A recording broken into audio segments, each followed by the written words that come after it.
Crude Nation, Wolverine, News Now, Fort Worth.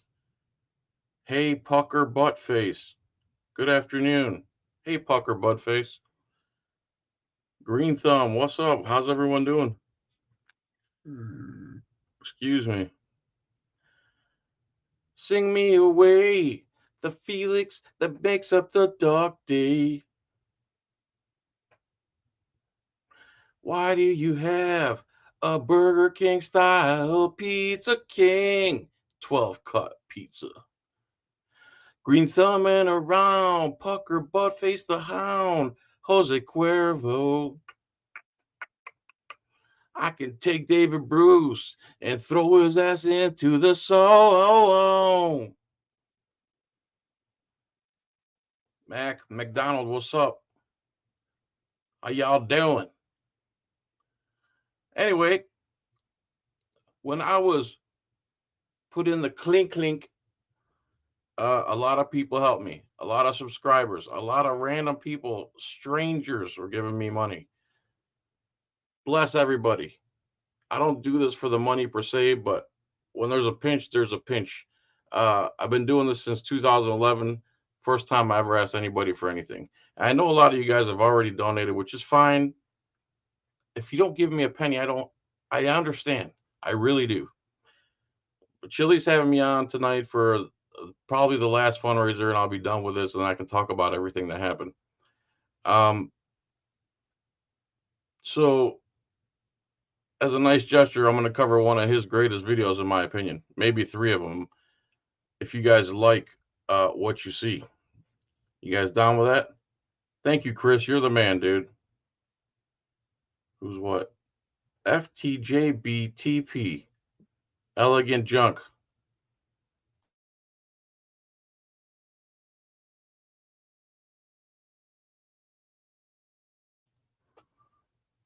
Sorry, family, for bothering the live. What are you talking about? What happened? What does one mean? Why are you saying one? Hi, Gregory, the cameraman, 1970. So, here's the video. I'm going to stream it. I'm going to pause it, and you're going to like it. If you've never seen this, you are missing out.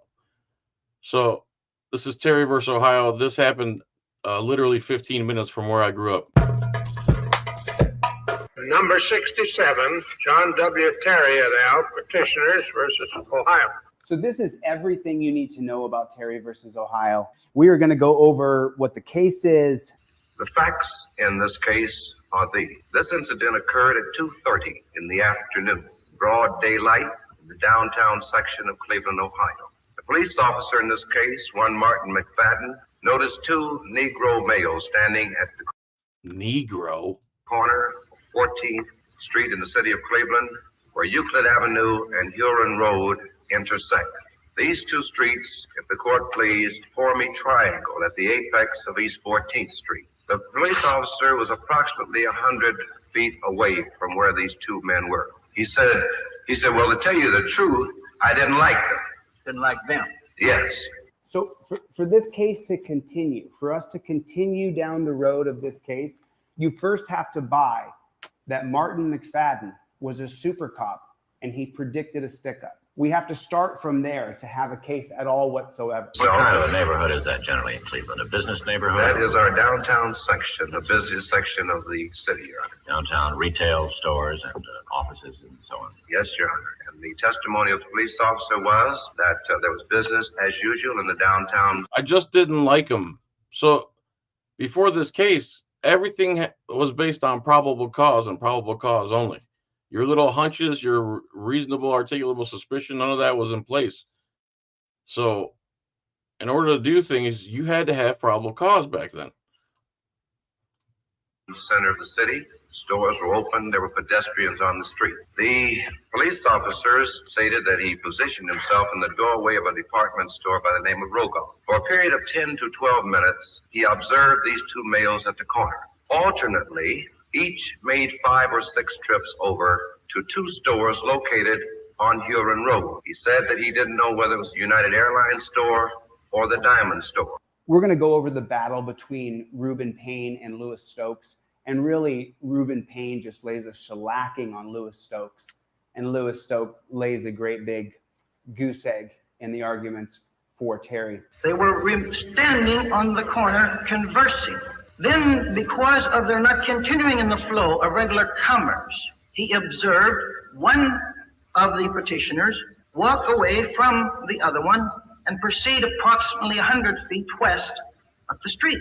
Alternately, each made 5 or 6 trips over to 2 stores located on Huron Road. He noticed the unusual activity of this petitioner peering in the jewelry store or the airline office. Suspicious activity.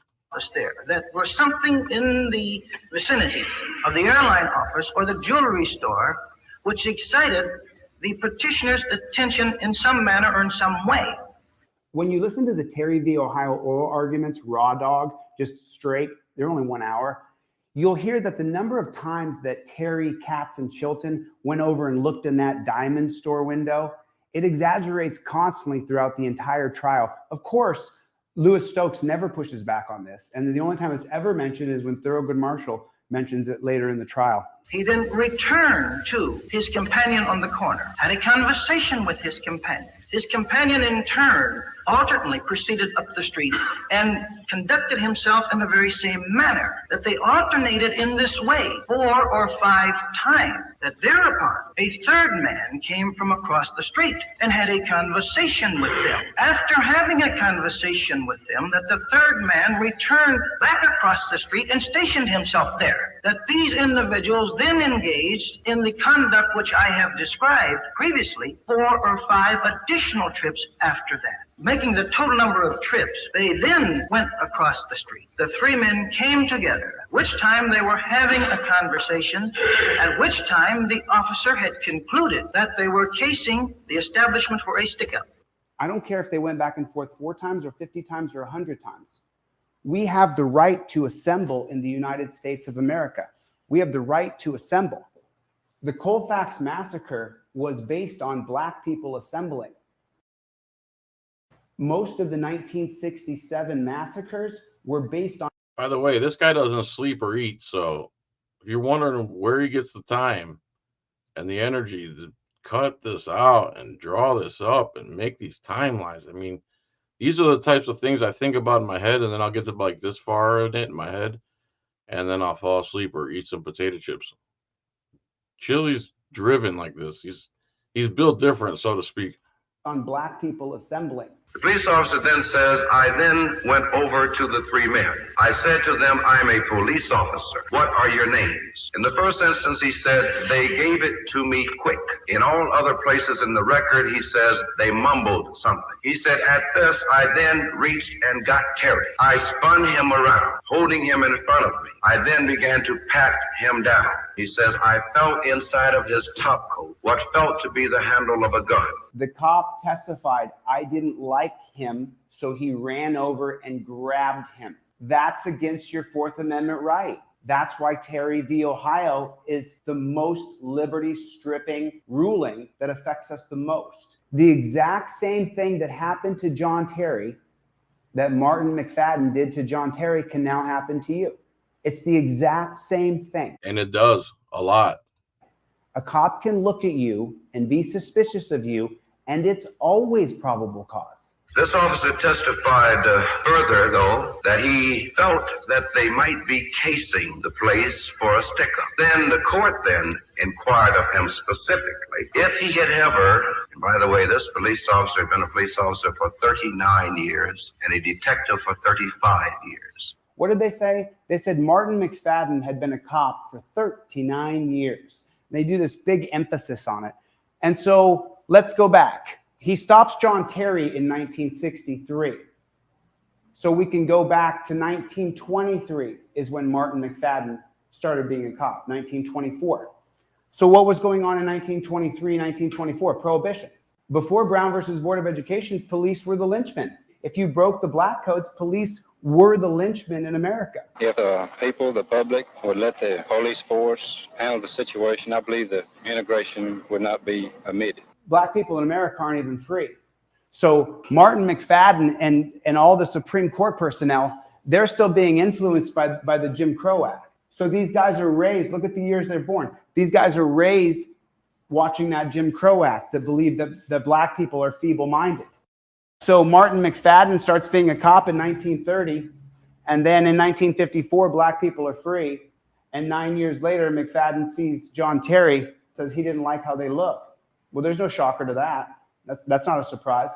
The court specifically asked him if he had, during his 39 years as a police officer, ever previously observed anyone casing a place. He said no, he had not. Asked if he had ever arrested anyone for casing a place. In his 39 years, he said that he had not. He helps make the case for the state.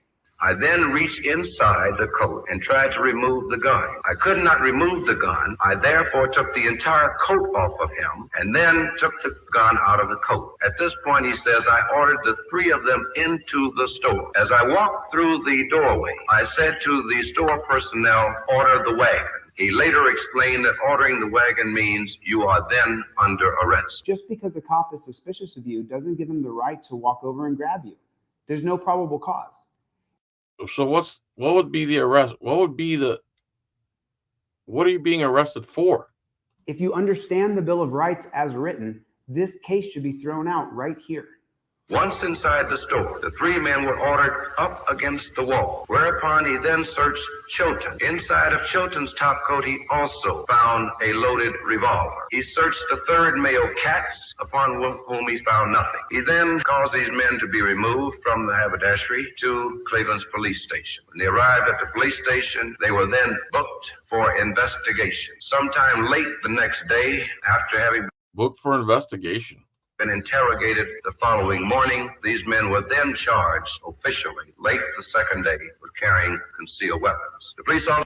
Now, is that not fruit of the death tree, or poisonous fruit of a unpoisonous tree? What the hell you call that? You didn't have the right to search them in the first place. Thus, whatever you find is no good. Fruit of a poisonous tree. What's up, News Now, Victoria? What's up, Patrick?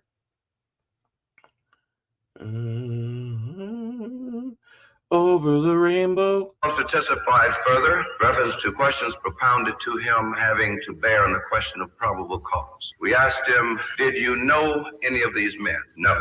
Had you ever seen any of these men previously? No. Had anyone given you any information regarding them? No. He was then asked what had attracted his attention to them. He said, well, to tell you the truth, I didn't like them. Looking at someone and saying, I don't like the way you look. What was the attitude and the sentiment of white people in the cities in the early 1960s in America? I don't like it.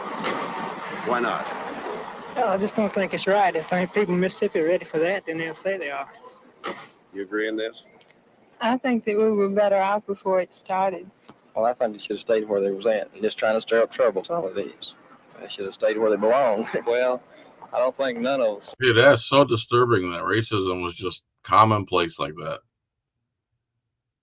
Because when you look at these guys and the way they're presented, these people in this era in movies, it's like they're all so goody good, but underneath all that goody good facade is separationist, segregationist, racist. They're just doing this to cause trouble. They're doing what to cause trouble? Want to live the same life you live because they believe they're the human like you? Like it, I mean, I just think we ought to have. I always want to think to myself that I wouldn't have been this way. I wish I could have my knowledge, today's knowledge, go back then with today's weaponry. Open season on all of them.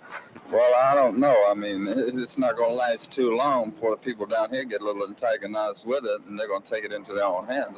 Up to the point where he spun Terry around. Had he done anything outside what a policeman might properly do? No, he had done nothing outside what a policeman might ordinarily do. Now, if then at that juncture he had reason to believe they might be armed, did he have to complete his questioning first, or could he frisk them? I would say under the circumstances presented to me that he did not, under those circumstances, have the right to lay hands on this citizen.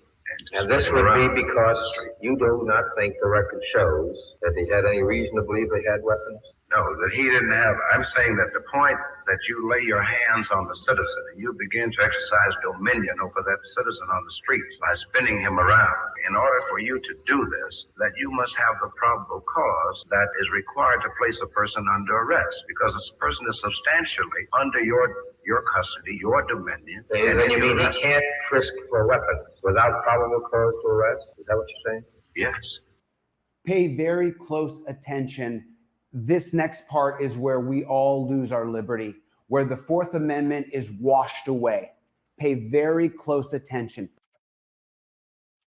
Oh, you guys want to see the next one? I'll just respond to Wolverine. This will never be overturned, because if you do overturn it,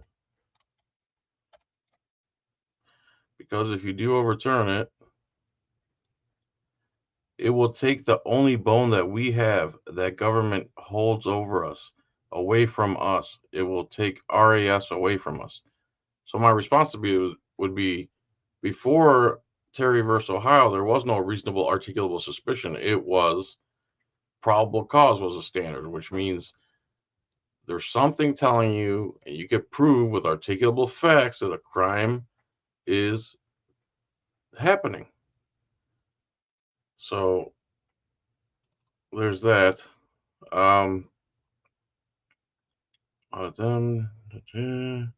Richard Fulmer, Veritas, yes, please. Okay, go to the next one.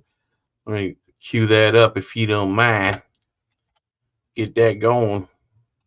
Do my little thing right here. Oh man, it went all the way back to the top of the videos. That's like way towards the beginning of his what you call it, when Chile started his career on YouTube, so to speak.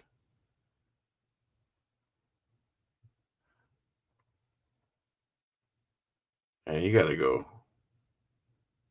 far. Someone find part 2 and 3 for me and put them in the description, please.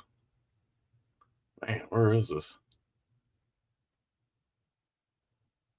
Chile, man. I thought I used to make a lot of videos. Look, Overturn Terry. How does it affect you? When did it happen? That's a good one to watch someday. Oh man, I can't find it. He has too many videos.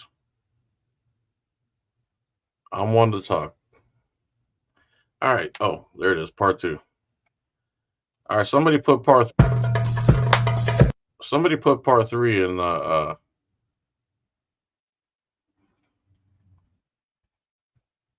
what's going on here? Audit them. Vid charging arrest on PPA on 3 servants disturbing his peace. Higher STD. Set up some board he has to show the outcome of overturning Terry versus Ohio plainly on one statement that was made that gave us the bone to begin with, called RAS. I'm not following that. Yes, I do have a degree. Yes, I did get it. Jackson prison on a 5-year bit. Does that take away my time that I know, because I know my rights? Cancel culture tries to silence me, but I still rise above. I ain't trying to cancel nobody. As long as you don't get racist or stupid or violent in the comments, or repeating yourself constantly, you're all good. An articulable hunch is a thought in a coward's mind. With the current Supreme Court, OTVO isn't going likely. No, you're probably right about that. He will talk till he's blue in the face what he's going to do and not do a damn thing. This is where him and I will agree to disagree. It will not go into calling him names like other people. I don't even know who you're talking about. So let's get this popping here. Let's get this situated. Let's watch part 2. Right here, right now. Shift 6. Oh, schnizzle, my nizzle. All right. Number 67, John W. Terry et al., petitioners versus Ohio. So this is everything you need to know about Terry versus Ohio. I'm saying that the point that you lay your hands on the citizen and you begin to exercise dominion over that citizen on the streets by spinning him around. in order for you to do this, that you must have the probable cause that is required to place a person under arrest, because this person. So in other words, before this case, if they put their hands on you, it's because they were arresting you and they were taking custodial arrest of you. Whereas now they call it the detainment, and they've blurred the lines. If it gets to a point where they put their hands on you, I think it should be like that, because they have probable cause that a crime is afoot or happened already. Substantially under your custody, your dominion. So then you mean he can't frisk for weapons without probable cause to arrest? Is that what you're saying? Yes. Pay very close I agree with that. attention. This next part is where we all lose our liberty, where the Fourth Amendment is washed away. Pay very close attention. In your own court said he still did not have probable cause for arrest. As of this point, we're now at. The trial court indicated that at this point that there was not probable cause for arrest. The appellate court did indicate that there was probable cause for arrest after the frisk took place. No, I mean, we haven't frisked. After you violated his Fourth Amendment. Yet. That is correct. So he didn't have probable cause to arrest when he approached. I would agree with this. So he didn't have probable cause to arrest. That means you don't touch people back then. Didn't get probable cause, so he put his hand on the butt of the gun. He didn't get probable cause to arrest him until he put his hand on the butt of the gun in his inside coat pocket. No, sir. Is that right? No, sir. Well, when did he get probable cause for arrest? He received probable cause for arrest when he turned Terry around and ran his hands over the outside of his clothing and feeling a gun in the upper left breast pocket and indicating emphatically at that time that what I felt was a gun, a weapon.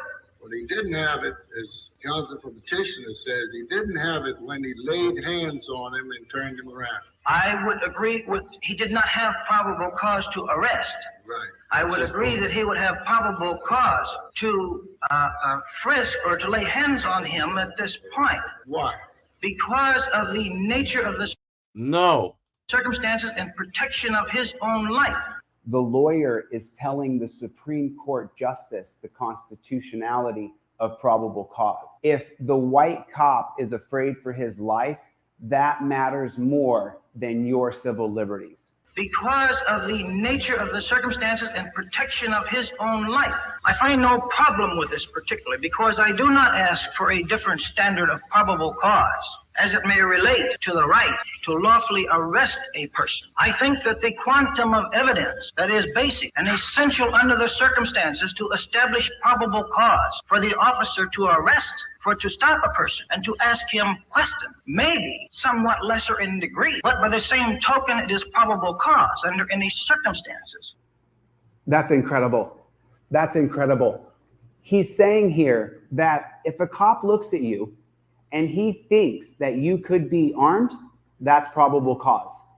That really does erase the Fourth Amendment. RES is not in the Constitution. Doesn't need to be in the Constitution. The Founding Fathers said better that 1,000 guilty men go free than one innocent man be falsely in prison. That means they're supposed to be out there in favor of us, the people. Instead, they look at all of us as criminals that have to prove themselves innocent to them, the kings and the king's men. That's basic. If the officer feels as though his safety is in jeopardy because he thinks that maybe you might have a weapon, then it's always probable cause. It's always probable cause. And what's the results of making every officer have probable cause in their mind? So probable cause went from this to literally turn the Fourth Amendment on its head. At all times, it's that. That is the result of probable cause right there. You're looking at it. Here's the result of probable cause of an officer being in fear for his life at all times of you. And he says it. Louis Stokes, he nails it. That is exactly our culture today. That's exactly our culture. You're always a suspect. The same circumstances are indicated. What do you understand probable cause to mean that a thing may happen? The Supreme Court personnel are debating back and forth what probable cause is. Probable cause is when you have broken the law supported by oath or affirmation, that you've created a victim. That's what probable cause is. There's no need to kick around what it is. You've broken the law and created a victim supported by oath or affirmation. And to, if I may put it in my own language, I am saying that there was probable cause for the officer to interfere with their freedom of action at this point. Well, that's what I say. Such interference with their freedom of action is not in a significant way at this time. Well, that's what I understood to be your argument from the use of probable cause. And what you're really doing is saying you don't have to change the label. Still probable cause, and it's still an arrest. But an arrest for the purpose merely of asking a question, who are you and why are you here, is a different thing from an arrest for the purpose of taking a station house to looking for a crime, you know? Do you hear what they're doing? They're trying to normalize that police should be able to run up and grab you if they're suspicious of you. Under Ohio law, I could not agree with this concept because under Ohio law, the definition of arrest is by statute. By what? Statute. And it contemplates Well, forgetting Ohio law for a moment, how about for the purposes of the Fourth Amendment? for the purposes for the Fourth Amendment, it would be Why would he say forget about Ohio law? reasonable action on the part of this officer. And if But I thought you agreed with Justice Black before that really reasonable action and probable cause are pretty much synonymous terms. The Supreme Court changed the meaning of words to create the word detained because seized is already in the Constitution. It means arrested. there was a What's the touching, difference in seizure and arrest? You may seize him because you seize something tangible. But that's not what you're talking about in the seizure of the Fourth Amendment, I thought. I thought it was an arrest, evidence of arrest. it is arrest that I understand that we are discussing in this matter. An officer could very easily turn a man around without arresting him.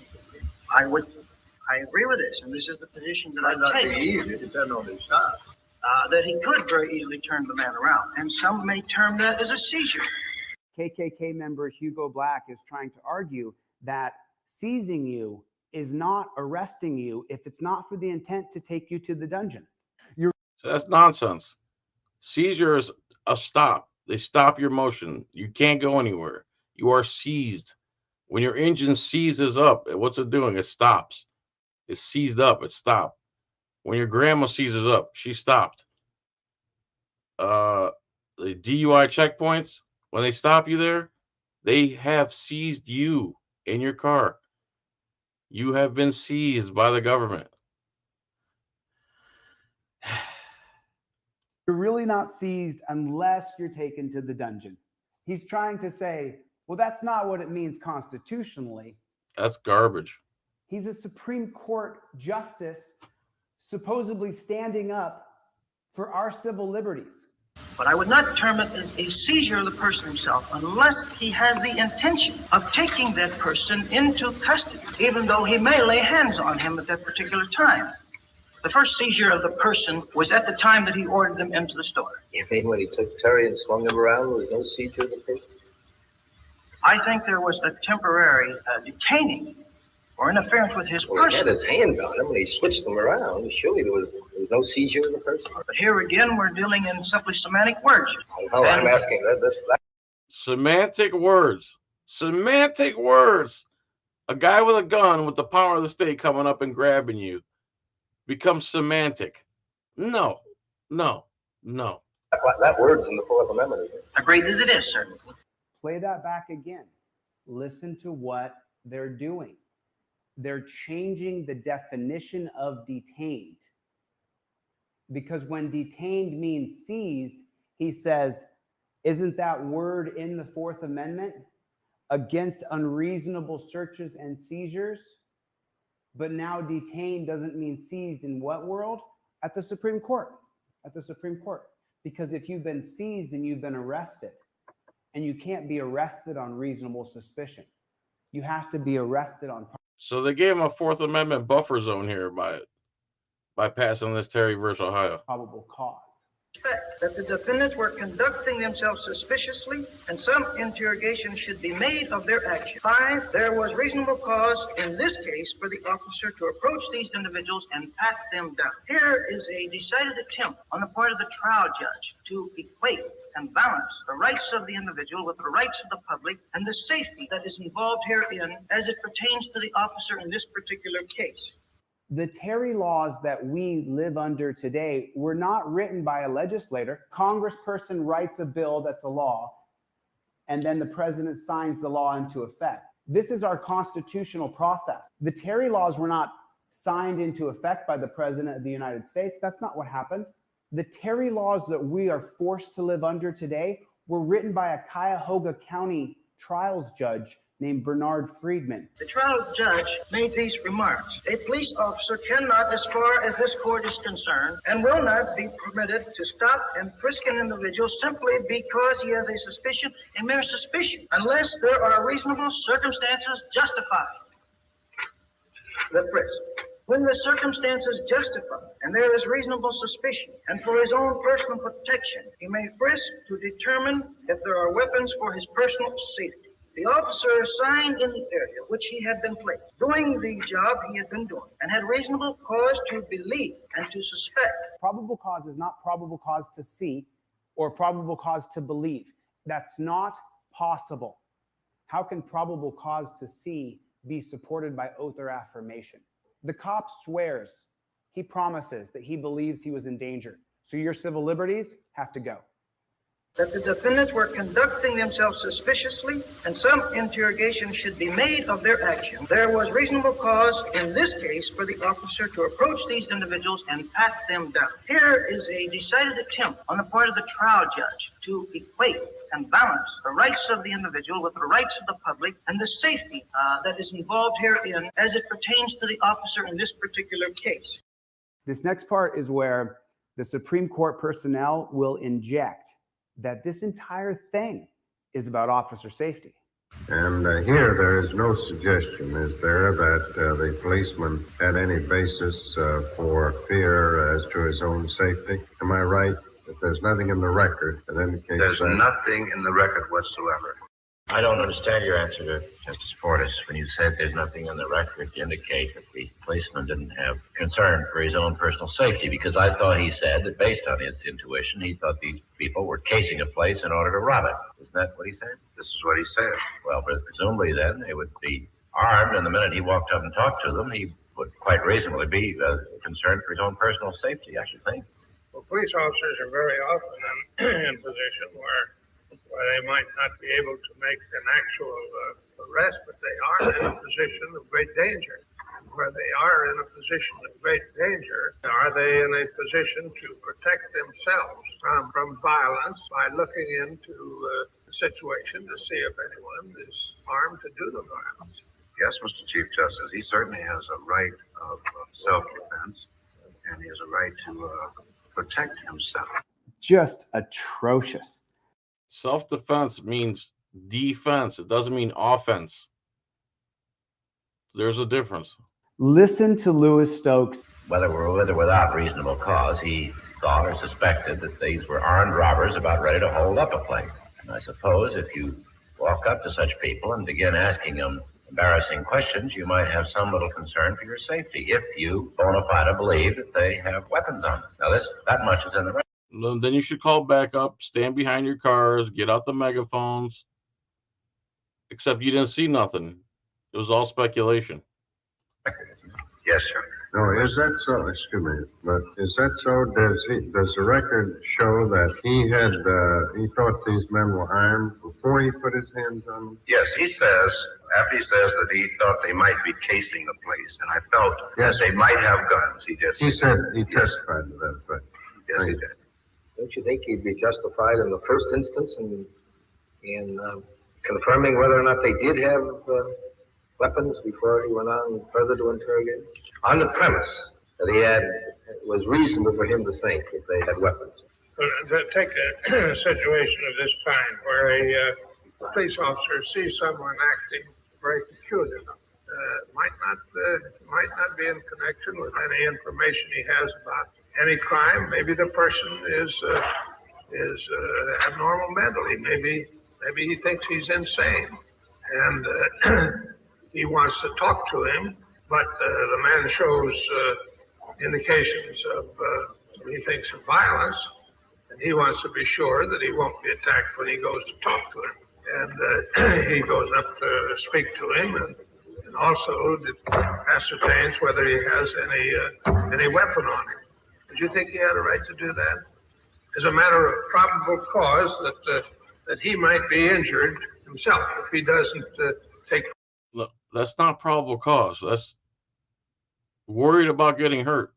Precautions. The average police officer would do this under these circumstances if he felt himself to be in any type of danger, that he would conduct a search for the purpose of protecting his own life in a possibly dangerous situation. You don't tell the Supreme Court that you're arguing that police shouldn't have the right to run up and grab you and then say, well, this is what a police officer would probably do anyway.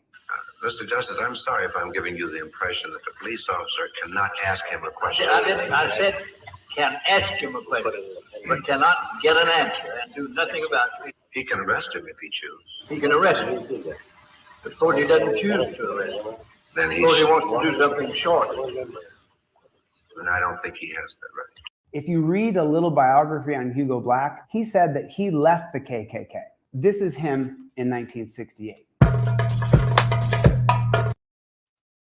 So, anyone find part 3? Can't post links.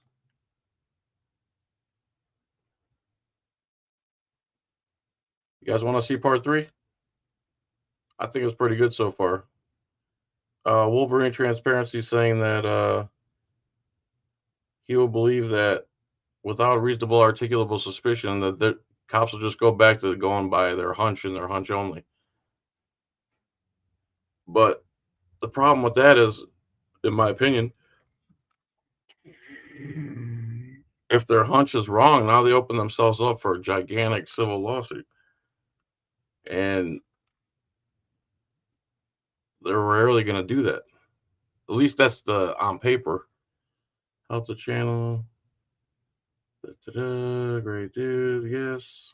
Come on, anyone give me that part 3, man. So I don't have to go searching his channel. His channel's ridiculously big. And it started at the beginning again. I can't deal with this, man. Just can't deal with it, bro.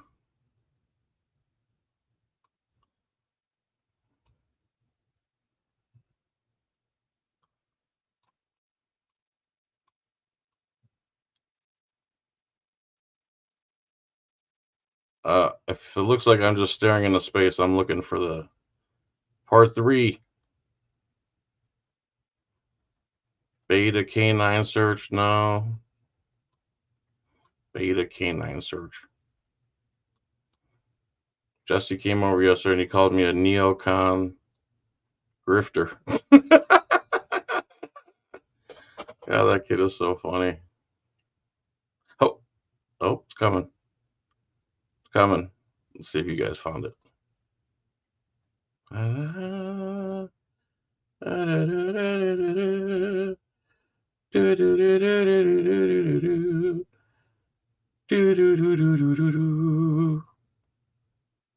dad in the 60s, 70s had those two similar to Columbo.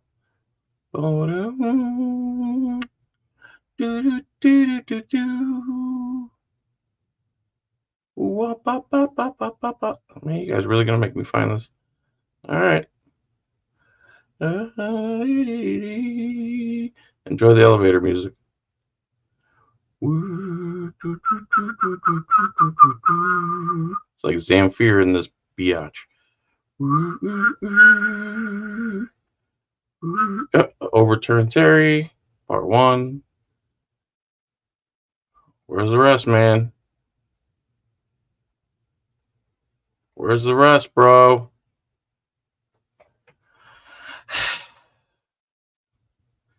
Cowboy khaki, pot tada boop boop boop boop boop dooby dooby doop boopy doop doop boop.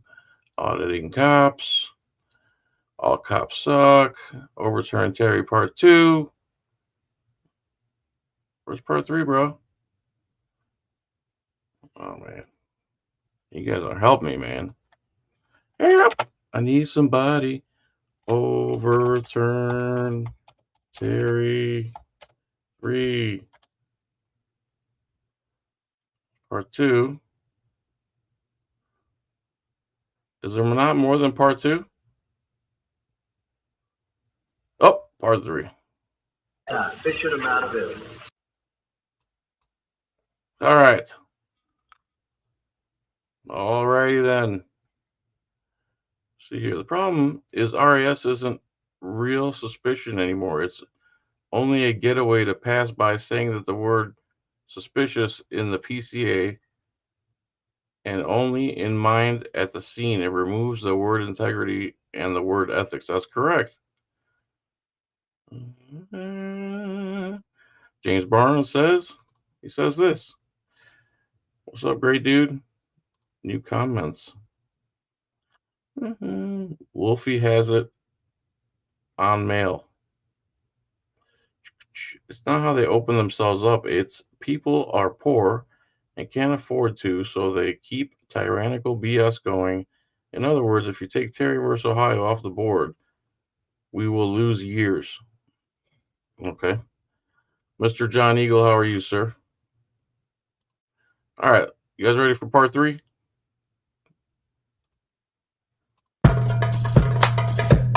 Number 67, John W. Terry et al., Petitioners versus Ohio. So this is everything you need to know about Terry versus Ohio. Then the man can go on off, not answer questions, because the officer doesn't have at that time sufficient amount of evidence to make a case of probable cause of guilt of committed crime. That's precisely what I'm saying. Hugo Black is born in 1886, 10 years before legal segregation in Alabama. There's 16 lynchings in Alabama before he's 10 years old. And then in 1896, when he's 10, legal racial segregation begins, the beginning of Jim Crow laws. And what has Hugo Black seen his entire life in Alabama? The Jim Crow Act, which means black people are feeble-minded. Their brains haven't evolved all the way. He's the senator of Alabama from 19... Our government used to pass laws that said this stuff. That's pretty damn shocking, man. 1927 to 1937, Hugo Black is appointed by Franklin Delano Roosevelt in 1937. And from 1937 all the way up until 1964, Hugo Black has not applied civil liberties to black people. The Supreme Court has not applied civil liberties to black people. So in 1968, that's the reason why you hear Hugo Black saying the things he's saying. Of course, black people have to answer to police. His entire life, they haven't had a Fifth Amendment right. It's a shocker to him to hear. That's a good point. The Fifth Amendment to him only applied to certain people. That black people would not have to answer questions to police. I mean, go back and listen to what he says here. He wants to do something short of it, but cannot get an answer and do nothing about it. Suppose he wants to do something else. What is that? What do you mean? What do you mean do something else? What does that mean exactly? What does that mean exactly? What does that mean exactly, Hugo? What do you mean by that, Hugo? Hugo, what do you mean by that? Hugo. What do you mean by that? Well, we know what he means by that. I said can ask him a question, but cannot get an answer and do nothing about it. You can't talk about Terry versus Ohio unless we talk about the Warren court. Earl Warren is facing impeachment by the police. They're picketing up and down the freeways saying impeach Earl Warren because he passed Mapp versus Ohio, which is the start of the exclusionary rule, that police can't just run roughshod over your civil liberties and then present evidence. It's called fruit of the poisonous tree. They got evidence off of you by violating your civil liberties. Mapp versus Ohio stopped that, and the police hated him for it. They hated Earl Warren for doing that. You can hear it when he talks. You can listen to his voice during the Terry trial that he is taking a dive, essentially. Folks, I wonder if that's going to be broken down a little. I wonder what you would say to this. Of course, a police officer does have the right to investigate a crime. And this police officer, in this instance, had the right to investigate crime. What was John Terry's crime? What did he do wrong?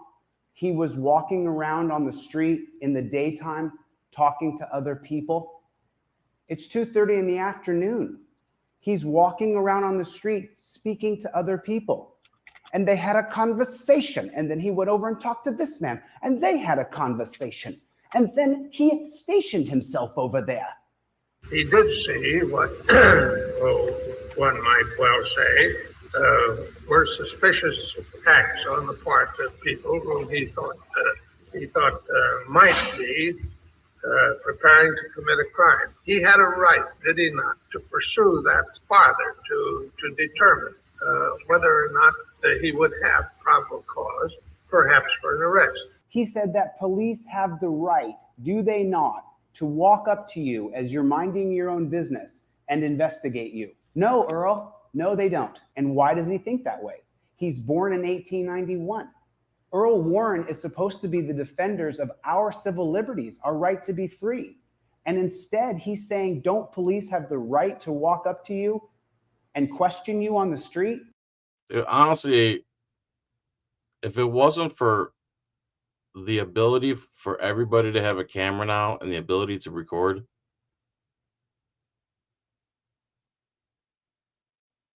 this stuff would have all been kept going on, gotten worse over the years. It's technology that's really put a dent in the tyranny that Americans have been facing for decades.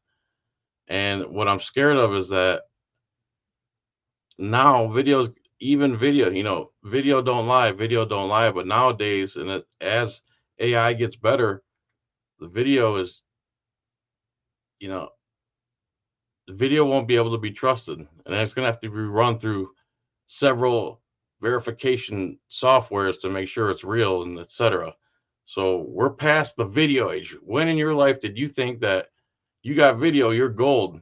We're going past the point where video can be discredited. That's what he just said. Pursuant to that, he went to talk to these men. Now, because of the nature of the crime, that he suspected a robbery, he felt that when he went into the company of these three men against himself alone, that he was in a dangerous position. No, McFadden never said any of that, Earl Warren. You did. You made that up. You made that up with the other white Supreme Court justices. He never said he was in fear for his life. It was the middle of the afternoon on Halloween. There were hundreds of people around. McFadden never feared for his life. You guys created that. You made that up. It's not in any transcript. McFadden never says he was in fear from his life from three black guys. It was two black guys and one white guy named Katz. And that therefore he had probable cause to see if they had weapons on, not because he had probable cause to believe they had committed the crime, but because in investigating the matter, he had probable cause to believe that his life was in danger. I think it's important that you understand what probable. How he created the whole situation in his head, the whole thing. Cause is. Probable cause is when you have broken the law. That's what you can get arrested for. Probable cause supported by oath is when a cop sees you break the law. Or you've created a victim out of someone, you've assaulted them, and they called and they're swearing by oath that you committed probable cause and you broke the law. I just want you to understand, probable cause is when you have broken the law. You crossed on a red, someone called and said that you assaulted them. Earl Warren saying that the cop has probable cause to see is actually impossible. The words don't make sense. He's making things up as he goes. Under those circumstances, would you think that he did or did not have a right to ascertain whether he was in a position of danger by seeing if they had weapons? Well, only if we're going to relax the standard of probable cause as we know it under the Fourth Amendment. As you can hear, Earl Warren is doing absolutely everything to work against our civil liberties to be free. He's working on the side of officer safety that was never brought up. McFadden had zero fear of those guys on the street. It was broad daylight. He felt completely entitled to walk up to them and bully them and push them around. It was never about officer safety. So it's astonishing to listen to Earl Warren push this argument for officer safety over your civil liberties, because the functionality of the Supreme Court is supposed to be to defend our civil liberties at all costs. Defend the civil liberties that are your God-given rights. Listen to this next part carefully. Thurgood Marshall is going to give the best arguments there are as to why this case shouldn't even be in court.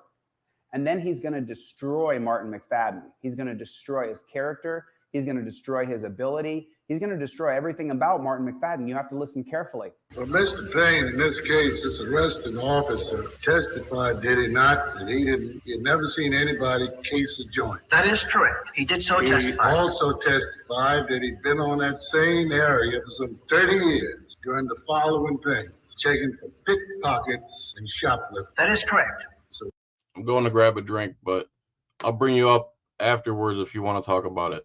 where did he get his expertise about somebody's about to commit a robbery? I think that he would get his expertise by virtue of the fact that he had been a member of the police department for 40 years. And by being a member of the police department for 40 years, I'm quite sure that even if by osmosis, some knowledge would have to come to him of the various degrees of crimes. Now we get intuition by osmosis.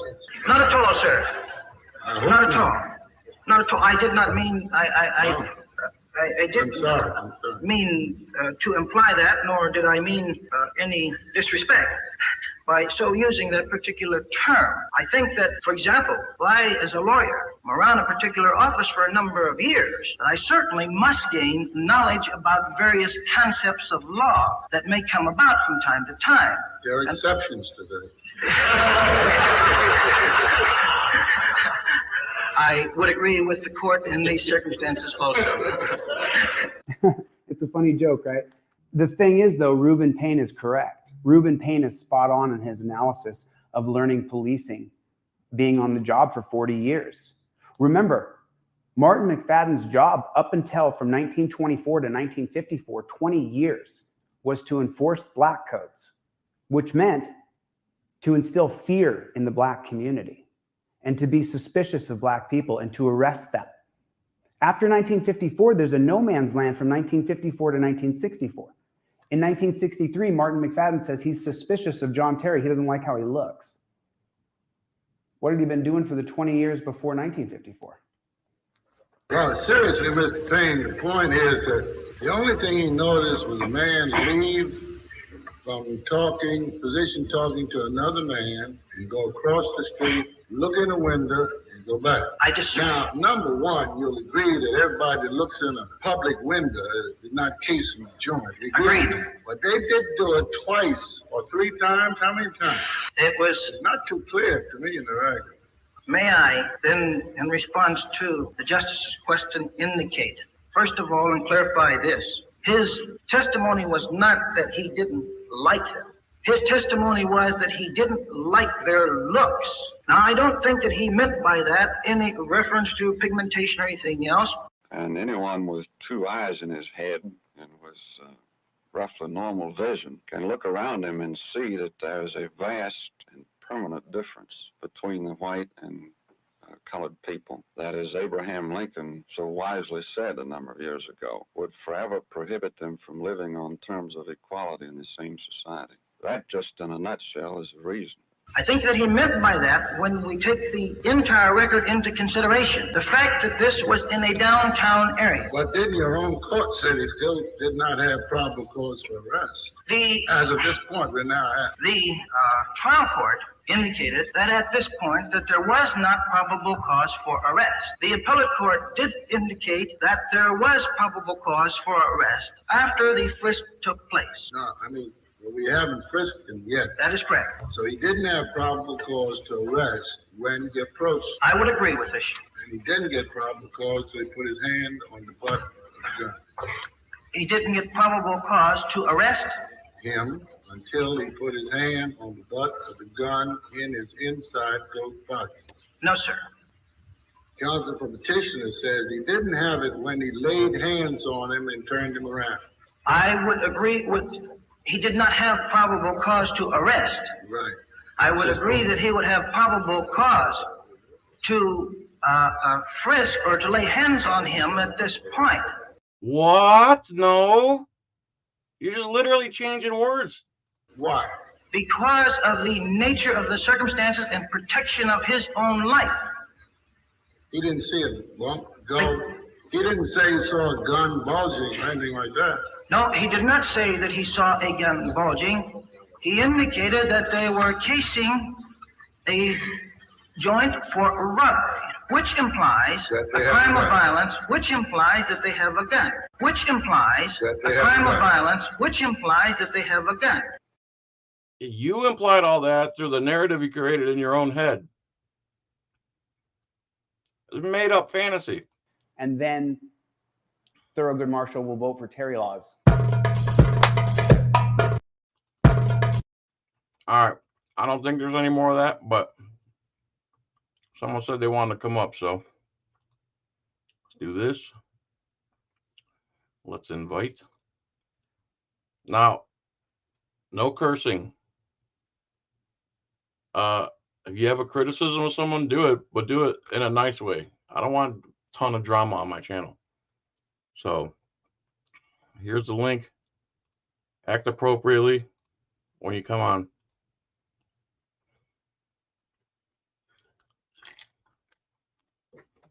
How important do you think it is to get rid of Terry v. Ohio?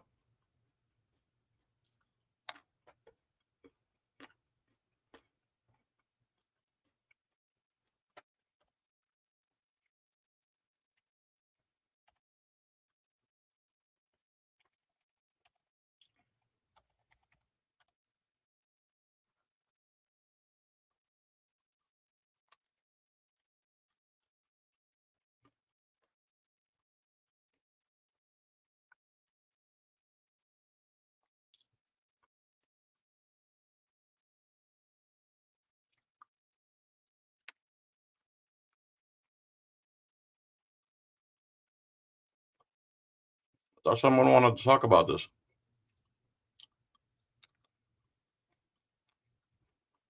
Oh, man. Text message. Come on, man. I got hate, bro.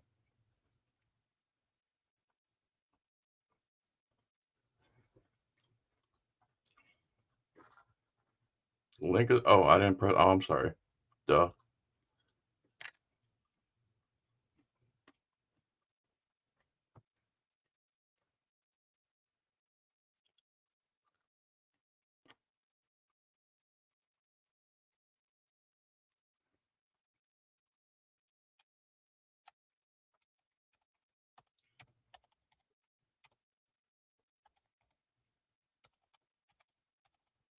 Hold on, bro. I'll be right there.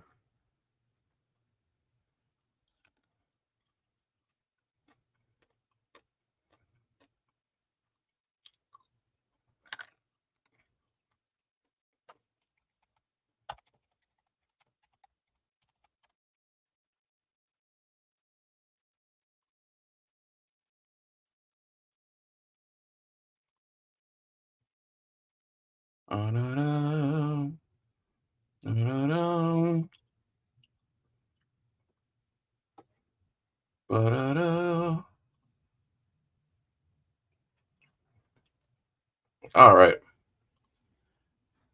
Wolvie. That's me. Come on, I don't see you. What the hell? Let me get rid of that in the background. Okay. Can you hear me? I can hear you, but your guest Wolvie is on an Android Chrome, which has a bug that causes echo. Do you hear an echo? I don't hear none. You guys hear Okay, everything? then we can go on. We're good. It's all good. Everybody else, I got it on the other, and I'm not hearing it. So, I just want to, first of all, thanks for having me up, and hello, everybody.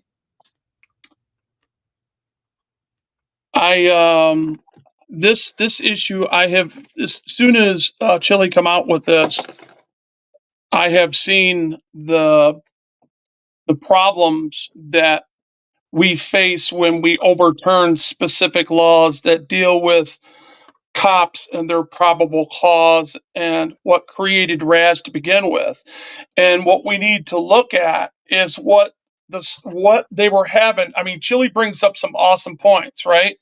But at the end of the day, when the sun goes down, when probable cause is, and they always had and went off probable cause, which is we believe that these people are committing a crime or about to commit a crime, and whether how you say it and how it's said and how the cop acts on it, right? Is I guess we're talking about their mannerisms and how they go about their articulable hunches or unarticulable hunches, right? That they're going and acting upon as they're clearly investigating or has investigated and has found probable cause to detain you. Okay, Clarence Thomas plainly put that into law, the 15 minutes of inconvenience to find out whether you have committed the crime that the officer believes is reasonable, right? So that is no longer a seizure, it's just a reasonable inconvenience. That is what they're calling it, okay? That's what That's who's the calling second it. thing. Huh? That's what who's calling it. Clarence Thomas, he's the chief judges on the Supreme Court. So That was I disagree with that too. What's the issue I there? hear you, but unfortunately, it's the law of the land.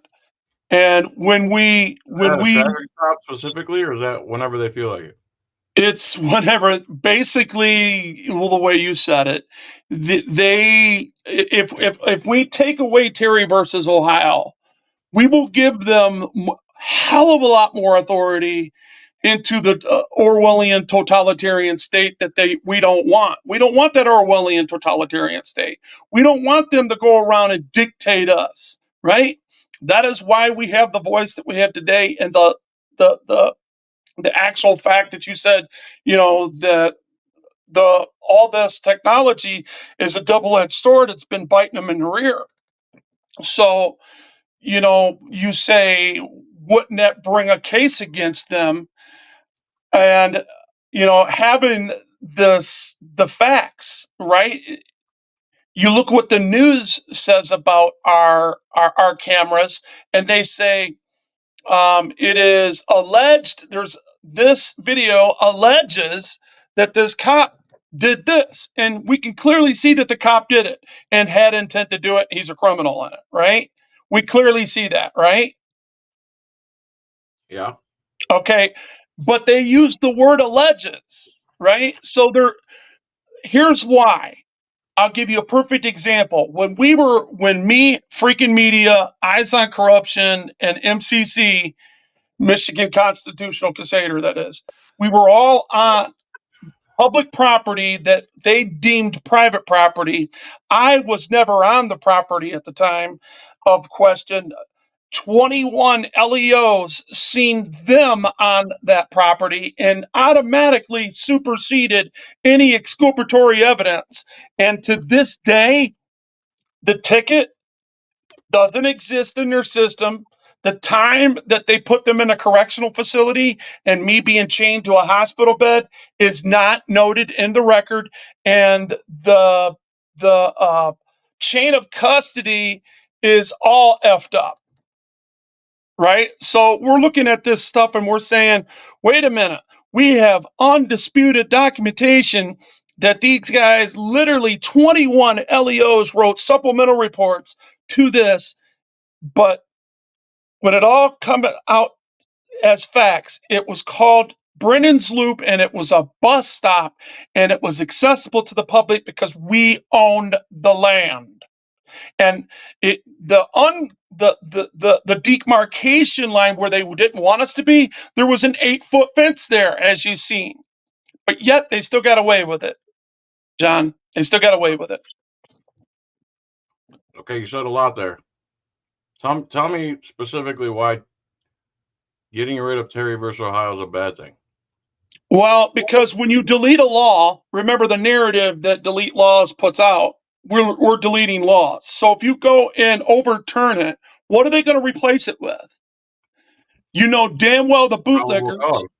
What? You know damn well the bootlickers, and you know damn well that the people that they and legislators that legislate, they're always for more government intrusion than less. Who said Okay? to replace it with anything? Huh? Why are we replacing it with something? Well, if you don't, well, it creates a vacuum, and that vacuum will be. I'll be able, if I'm a police officer. Oh, I don't have Raz no more. Bam! Let's just go over there and knock on John's door and just snatch him right out. You're outside, brother. What's up? Put your hands behind your back. I ain't telling you why I throw would you in it the be? back of the car. Why would it be that they can come up to you easier instead of now that they need a probable cause to mess with you at all? It's not the probable cause. We're looking at the Raz. You have to have in Terry versus Ohio. You'll also see Torello versus the state, and in that helped create the doctrine to reasonably articulate what I have done. That's why you've seen me test it in Romulus, Michigan, when they pulled me over twice in a 20-minute period. I said, I rolled my window down a half inch after the traffic stop they pulled on me. I said, I need reasonable, articulable suspicion and what crime did I commit or what I'm about to commit. He says, I don't need it. I have probable cause. I says, give me your supervisor. I took the keys out of the ignition, threw it up on the dashboard and let them see my hand. So now I'm no threat to them, and I'm waiting on a supervisor because I'm being reasonable, and I want them to be reasonable with their suspicion. So I immediately ease their suspicion and get rid of their suspicion, all right, and feed them everything. And now I'm asking for a supervisor, and then they get scared and they run both times. Go look at it. You'll see it for yourself. Why will it not go to? Oh, I see. I'm trying to show your YouTube channel here. So, okay, man. I'm not that smart, so like, let's shorten the answer for me just a little bit. Okay, here you go. You ready? Hold on. Let me ask some questions first. In my mind, before a reasonable articulable suspicion, the standard to bother you would be higher. After RAS, the standard for messing with you becomes RAS, and then in every cop's mind across the country, they just say suspicious, period. And that's what they're basing it on. So how does taking that power away from them make it worse on us? Okay, in Terry versus Ohio, you will see the judge, the head judge there, I forget his name, he will say, well, we can't go, we're used to the doctrine of going in on an unarticulable hunch, which was probable cause. Okay? So, Unarticulable what? unarticulable hunch. Right. That's what Okay. I'm quoting him. Okay? Okay. So Yep. that's what created the doctrine to set a higher standard for them not to go on the unarticulable hunch. And now they have to has to be reasonable or it's a seizure. Has to be reasonable articulable suspicion. They have to articulate, that's where RAS comes in, what you're doing or what you're about to do for the 15 minutes of inconvenience that they are going to get your ID. And while they're doing that, they're going to pat you down for officer safety. So if you get rid of Terry versus Ohio, traffic stop. Yeah, anything, anytime they're watching you. And not traffic stops, a big difference. Well, even if you're walking down the street, Okay. they remember the stop and frisk. Yeah, They were doing it then with an unarticulable hunch. Yeah, They just went and searched you and put you up against the wall. We know that's unconstitutional on its face. We all know that, but they were doing it, wasn't they? They were, and they're still doing it. They're still doing it. They're still doing it. I still see them do it. Just because. Go ahead. You believe that Terry gave more power and freedom to us? I believe the Terry doctrine gave us a bone, more reason to operate in that purview to make them prove and reasonably put something to us, and when we're recording them, the court of public opinion will debunk them, and they know that's when you see them backing off. When they start to back off and say, "Okay, have a nice day," like they did in that video, that's because of the Raz in Terry versus Ohio and my camera to back up the Raz. You understand what I'm saying? You go look at it. That's a perfect example of it. Go to Romulus violates my Fourth Amendment right, and you'll on Wolverine transparency, and you'll see. I got someone else ready to come on. I just want to ask. So before Terry, we had less freedom. After Terry, we have more freedom. It gave us a bone, a pubic more, yeah, a pubic hair more. All right. Thank you for coming on, dude. I appreciate it. Okay. All right, brother. Till next time.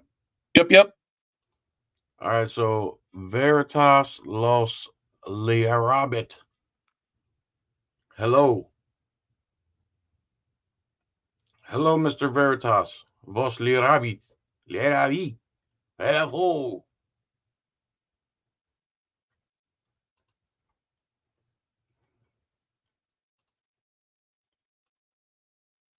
Brother, where'd you go? What are you doing? Anyone else want to come on? I'm going to time this guy out here in a minute. I have a form. Dude, where you at, bro? I have a form that they have to fill out before they can even talk to you. It's out there. There are forms for the rest of them as well. Has anyone else seen them? I don't know what you guys are talking about. I got lost in the conversation. Reasonable should be a poll of regular people, not a judge's opinion. I mean, reasonable, the word reasonable shouldn't even be thrown around when it comes down to life and death on the field. Because I haven't met too many cops who are reasonable. And what standard is reasonable? By my standard, almost every government employee is unreasonable. Something happens to them mentally when they become government employees. Doesn't matter if they're a secretary, a janitor, a security guard, a cop. It just gets more brutal as you go up that ladder. You gonna come on, dude? Vierta Liberte Barte Veritas? All right, man. Last chance. Anyone else want to come on?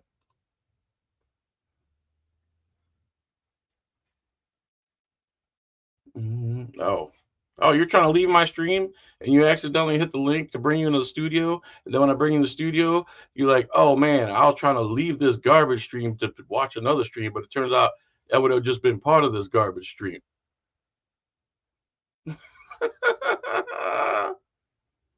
You guys agree with Wolverine transparency that Terry versus Ohio actually gave us more freedom than we had before Terry v. Ohio? What up, Mr. Ryan? Anyone else coming on? All right. I'm going to be on the lead Lawz tonight. I'm going to have Chile come in and do an interview with me. And you guys that are so passionate about him can come on. As long as everybody's nice to each other and you give you a chance to speak and debate, I'm down. I just kicked you out of my studio, bro. Oh, you're going to hook up your mic now? Right on, bro. It's your world, man. We just live in it.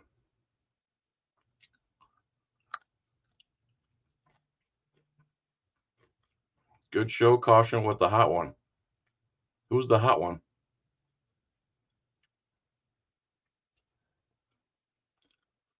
I love this background.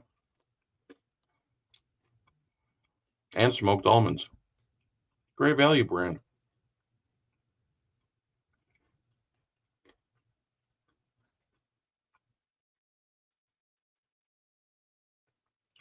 Oh, the hot one.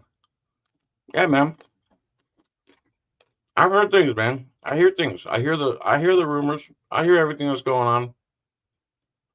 And I talk to people and then I go from there. I knew about qualified immunity. I never knew about this Terry v. Ohio. And I definitely have never heard anyone argue for Terry v.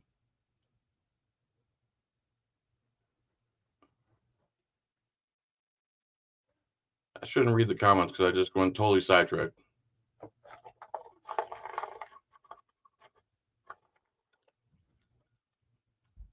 Are you coming on, bro?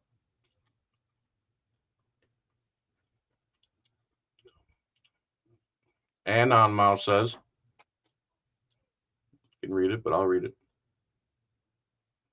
Terry v. Ohio gave cops a privilege that they didn't have before.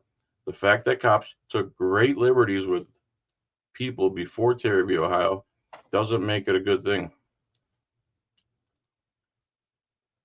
That's a good response.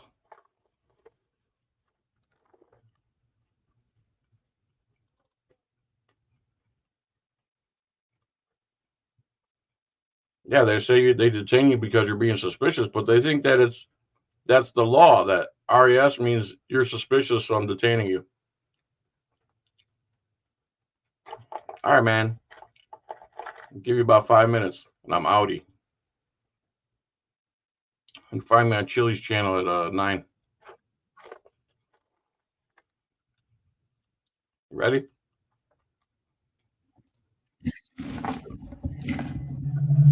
Yo. Pretty much. Yo. Can you hear me? Not really. You getting a CAT scan or something? Years ago.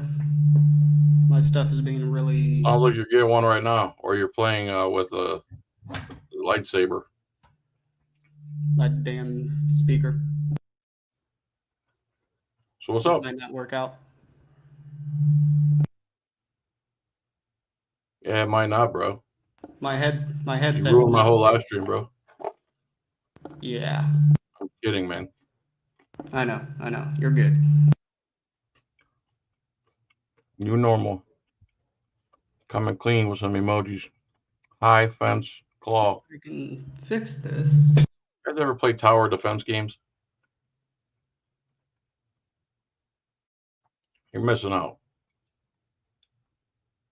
I'm gonna turn down my speaker real quick.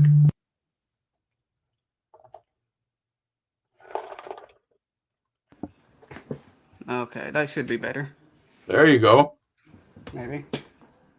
Right on. Maybe not. Huh? Oh, there we go. Perfect. Just equipment issues. Where are you from? Okay. You hear me? Yeah, I can hear you just fine. Where are you from? Springfield, Missouri, actually. Missouri? Yep, Missouri is what we like to call it. I understand. You've been watching my channel for a while or what? A very long time, actually. How you long? and everyone else that does this. That's go awesome. And fact check the fact checks. Why not? Right? What do you think about the topic, tonight's topic? Well, it's definitely not anything that we definitely need. So you agree that getting rid of it would be better than keeping it? Yeah, definitely. Have you ever heard an argument for it before? I've heard many, actually. Oh, that were pro Terry versus Ohio? Oh, pro. No, Yeah. no. Never heard anything pro Terry versus Ohio. Always against it. And So what after are your opinions on who's your favorite auditor? You're definitely one of them for sure. I try not to have favorites because you all have good points, points, good fact checks. So it's Whose hard style to do you like the choose best one. when they go out in the field? Say that again. Whose style do you like the best? What is his name? I forget his name, but he goes out there and obviously he audits. But when they try to do Mike something, Norton. he'll eventually pull out a mic. Mike Norton from KULT News. Yeah, that one. He'll Yeah. pull out a mic and just get him with it. It doesn't work every time. Lately, they're just like, whatever. Yeah. That was, dude. When he started doing that was great. Oh, He's yeah. Sean Paul Reyes what do you call it? Motivated. You like Sean Paul? I think I've seen a few of his. Long Island Audit? I'm sorry? Long Island Audit? Long Island Audit. There you go. Yeah, I've seen most of his actually as well. He does I great, like his man. style. He's really good. But yeah, I definitely think that it should be overturned because, last I checked, looking within the Fourth Amendment, there's no subsection that says that they can do any of that. It seems like the courts slowly but surely are just chiseling, just chipping and chipping and chipping and chipping around the Constitution and just trying to form it into a totalitarian socialist country, man. Just a Nazi government or something. Like there's even, every day you get people that say, we live in a democracy. Yeah. But I don't remember even being taught that this was a democracy. It was always a republic, right? With democratic policies, last I checked. Correct. They use the word democracy because it means majority rule. And if they think they can get the majority to rule, that your rights don't matter anymore. Exactly, that's why they tried to get rid of that, what do you call it, the system, the voting electoral college system, because when Trump won in 2016, Hillary actually got the popular vote. But the thing is, if you go by the popular vote only, every candidate is going to basically be chosen by New York, LA, Chicago, because that's where all the people are. So you wouldn't have a good representation of the rest of the country. So that's why I think you should have the electoral system. And that's why we should not be a democracy. Exactly. And to my understanding, a democracy is just another branch of communism. And that's just my understanding. Say that again? I said, to my understanding, a democracy is, a branch of communism. Democracy, yeah, more majority rule. It really doesn't work, man. You have to have a certain standard. You have to have a foundation of inalienable rights that the government cannot just chip away at and pass one law after another. Like the Second Amendment's clear, but yet there's thousands and thousands and thousands of gun laws. So yeah, which makes no sense to me. Because, you can go through the Constitution and you can read all this and you can look at the subsections if there is any, and it doesn't say, that they can do this or that. It just says that they can't do this, right? So I'm still trying to figure out how they get off and trying to do all this in the first place. Because we let them. Well, yeah, I understand that.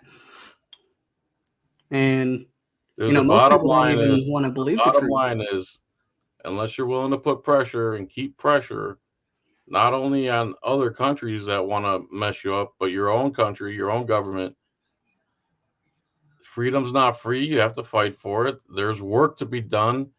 You can't just sit back and hope that the good guys up in government who have billionaire friends and they want things done and they get to control this. It's a ridiculous amount of power you're giving to someone who really has no qualifications. They don't have to have a college degree to be president. You don't have to have anything.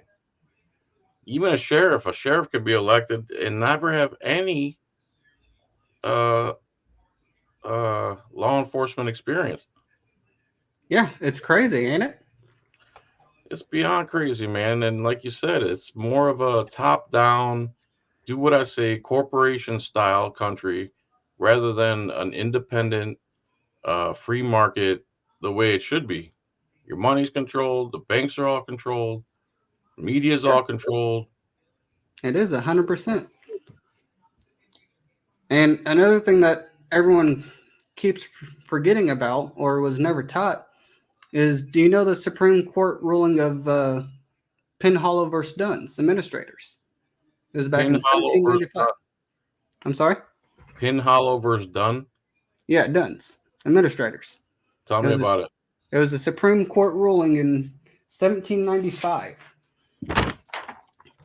I'll just read it right here. So 1795 Supreme Court ruling, no corporate jurisdiction over the natural man. Penhallow versus Dunn's Administrators. Supreme Court of the United States, 1795. Is as much as every government is an artificial person, an obstruction, and a creature of the mind only. A government can interfere only with the artificial persons, the imaginary, having neither authenticity nor substance, is foreclosed from creating and attaining party with the tangible. The legal manifestation of this is that no government, as well as any law, agency, aspect, court, etc., can concern itself with anything other than corporate artificial persons and the contracts between them. Now that was back in 1795. That was beautiful, man. So you're into this stuff. How old are you? I'm 32. What do you do for Federal Reserve notes? Well, as of right now, I'm like everyone else, illegally using promissory notes, like we're not supposed to. Work is what I'm saying. What do you do for work? Right now, I am unemployed, but I am working to get a new job. What are you skilled in? My skills? Mm-hmm. I have a lot. I've got skills in construction. I've laid cement for foundation work. That was back in sometime 2012, 2013. After I graduated, went to Oklahoma, worked at Autos Construction. Got killer computer skills. Had them since I was a child. Do you have a channel? No, I do not. Why not? If I put myself out there, I will literally end up going to prison because I have mental disabilities that I've been fighting since I was 3. Put yourself out where? Out in the public. If What I do about audits. Your voice? I'm sorry? What about your voice alone? My voice alone? I definitely tell all friends and family and anyone that I come across about any of this. Just last week, I just gave a whole bunch of documents to my neighbor that's been interested in this about the Constitution. You ever heard of Carl Miller? Yeah, oh yeah. Gave license plate guy? I'm sorry? License plate guy? They call him the Constitution Man. He's dead now. He passed in 2017. Okay. To my understanding, it was a car accident. But he's a ex-Army Ranger. And he was to my understanding, with his own words, a unlicensed lawyer that they did not like. And he taught all this. Taught how the tax code is illegal, right to travel, what they can and can't do jurisdiction-wise. He has a whole, what would you call it? Whole packet that teaches you all this. And he makes certain that you understand that Marbury versus Madison is one of the first cases that you use in any court case. Doesn't matter what it is. Why? It's, to my understanding, it's just like the Supreme Court ruling that I just read out loud. Has to do with that. Let me see if I can find it here. That so isn't much something like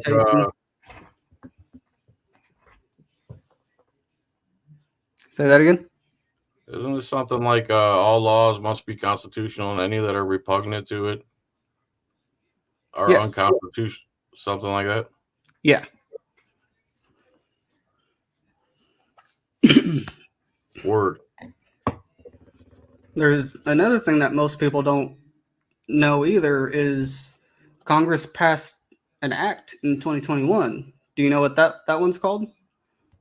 No. That one's called the Right to Travel Act of 2021. That's literally what it's called. Tell me about it. Let me pull it up. Make it easier. Move out the way thing. That's federal or state? Sorry? Is that federal or state? I believe it was okay. Freedom to Travel Act of 2021. Pull my mic back a little bit. Is it HR 6030? I'm trying to look at it right now. Introduced in Congress, 20th anniversary of the creation of the transport. Oh, feedback. Mic's going crazy. Maybe if I pull back a little bit. Can you still hear me? Yeah. Okay. But the Transportation Security Administration, HR 6030. Okay.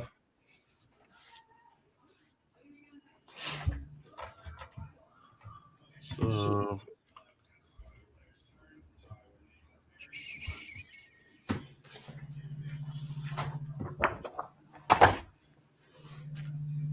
all right, so see if I can get it on the screen here.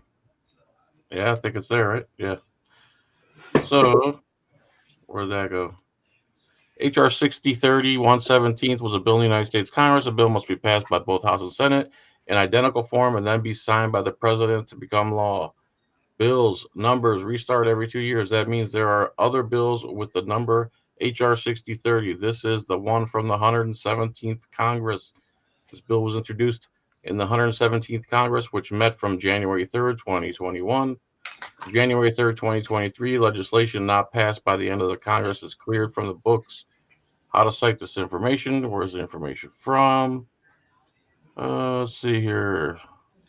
Introduced November 18th, died in a previous Congress. So, okay. I'm confused. Doesn't tell you anything about it. Overview, summary, maybe the summary. Reading Congressional Research, which is a nonpartisan division of Library of Congress, was published August 19th. This bill prohibits carriers from denying or refusing transport to a person who is not under lawful arrest except on specified grounds. The bill prohibits common carriers. Right away, that language, what does that mean? The bill prohibits common carriers from denying or refusing to transport a person who is not under lawful arrest except on specified grounds. That sounds like something for Uber. Like you can't refuse to transport somebody. Did I misread it? Can't refuse to transport a person who is not. So unless somebody's arrested, you have to take their fare. You can't look at them and say, because that's where I'm reading it. So after that, it says, yeah, a common carrier may deny or refuse service if the individual fails or refuses to pay, comply with the rules of the fare, submit to a legally required search for weapons, explosives or incendiary devices likely to pose a safety threat. A common carrier may also deny or refuse service pursuant to a court order. The bill sets, okay, so that's for Ubering. You thought that was something Carl Miller related? I must have got that mixed up with something else then. All right, my brother, where are we at? Hour and 30 minutes? I'm going to thank you for coming on and see you in a few hours on Chili's channel. Much love, dude. Thanks for coming on. Oh, no problem. Thank you. Enjoyed it. Oh, yeah, me too. First time doing this, so. Good, you did great. Thank you. All right, Sorry my man. about some of the misinformation. It's all good. That's why we're here to fact check, right? Exactly, yes. All right, brother. Have a good one. See you. All right, people. We good? So that's what I'm thinking, James. Carrier. That sounds like a commercial term. That's why I got caught up with that right away. Start here with Carl Miller. I wish I could click on that. Won't let me. Democracy is two cops and an otter arguing over public space. That's right. That's exactly right. All right, man. See you tonight. Thanks for coming. Thanks for watching. Anyone else have comments about Terry V. Ohio? Put them in the comment section. And have a good day, night, evening, holiday.